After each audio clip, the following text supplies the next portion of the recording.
ارے کیوں پنجاب میں گالیاں بکتے تھے جی 1857 کے اندر اقبال نے اور انہیں اضلاع نے مارنے کے لیے لوگ فراہم کیے تھے. یہ بھی تاریخ کا جھوٹ ہے.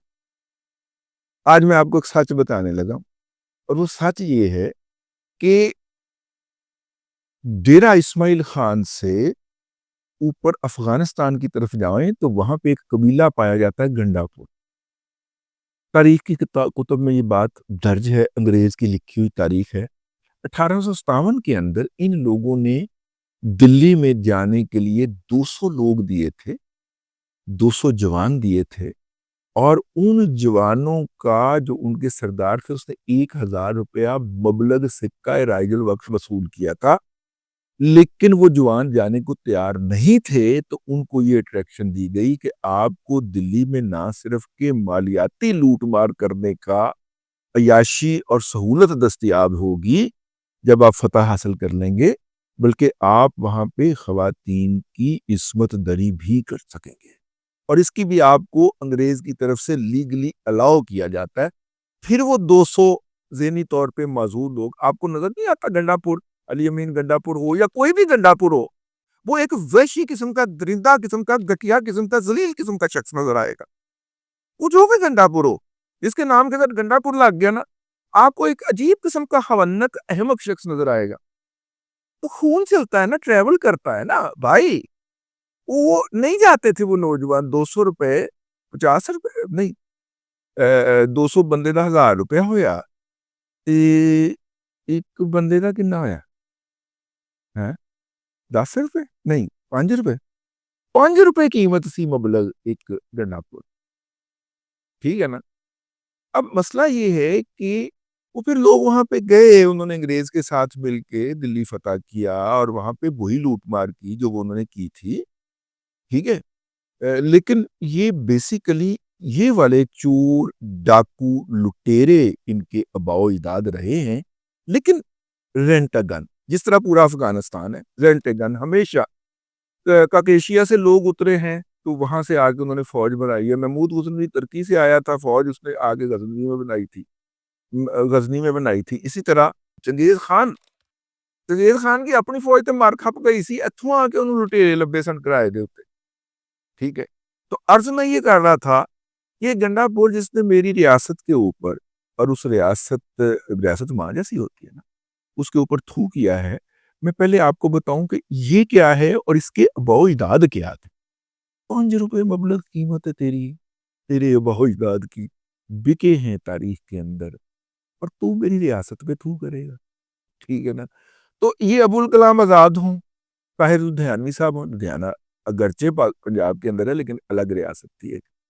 تو یہ لوگ جو تھے یہ بیسیکلی اپنے اپنے علاقوں کے اندر اقلیتی مائنڈ سیٹ میں تھے, اور انہوں نے اس لیے مسلمانوں کے اجتماعی ضمیر کے اوپر تبرہ کر رکھا ہے.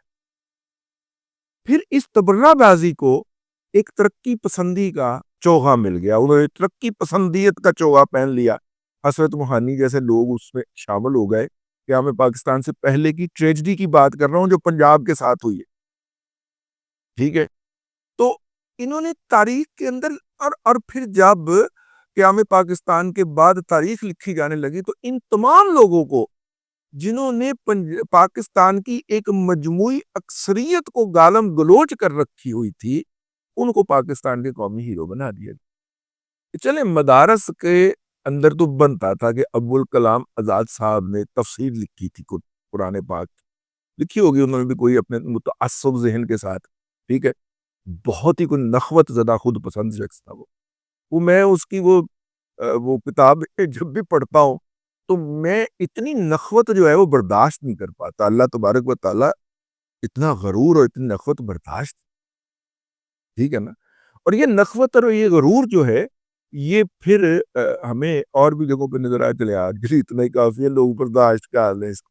تو میں عرض کر رہا تھا کہ یہ جو ڈیموگرافک کے حوالے سے انالیسس ہے کبھی اس کو بھی کیا کریں.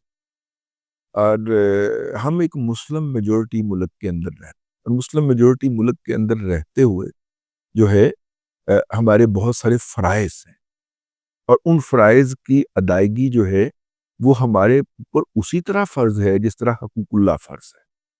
لیکن آپ دیکھیے کہ ہمارا اقلیتوں کے ساتھ جو رویہ ہے وہ کون سا ہے؟ جو ایک اقلیت کا ہو. ٹھیک ہے، میں باقی سارے کافروں کو مسلمان کر کے چھوڑوں گا تلوار کے زور کے اوپر. یہ ہمارے مدارس نے، ملا نے جو نظام پیدا کیا ہے، نہیں بھائی، وہ بھی اپنی مرضی کے مطابق رہیں. میرے آقا صلی اللہ علیہ وسلم نے نا بہت سارے علاقوں کے اندر، میرا ملک شام بھی اس میں شامل ہے، جب وہاں پہ ان کی فتوحات ہوئی تھیں تو باقاعدہ لکھ کے دیا ہوا ہے معاہدے. وہ معاہدے انہوں نے ڈسپلے بھی کیے ہوئے ہیں. 1400 سال پرانے معاہدے انہوں نے اپنے چرچوں کے اندر لگائے ہوئے ہیں. کیوں؟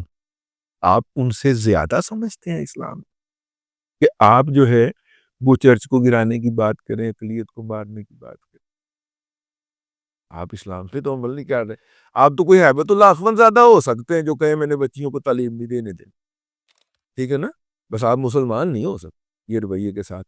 یہ سمجھانا تھا نا جس شخص نے، وہ آپ ذہنی طور پہ بیچارہ احساس کمتری کا مارا ہوا تھا اور اپنی ایگزسٹنس کے تھریٹ کے اندر مبتلا تھا.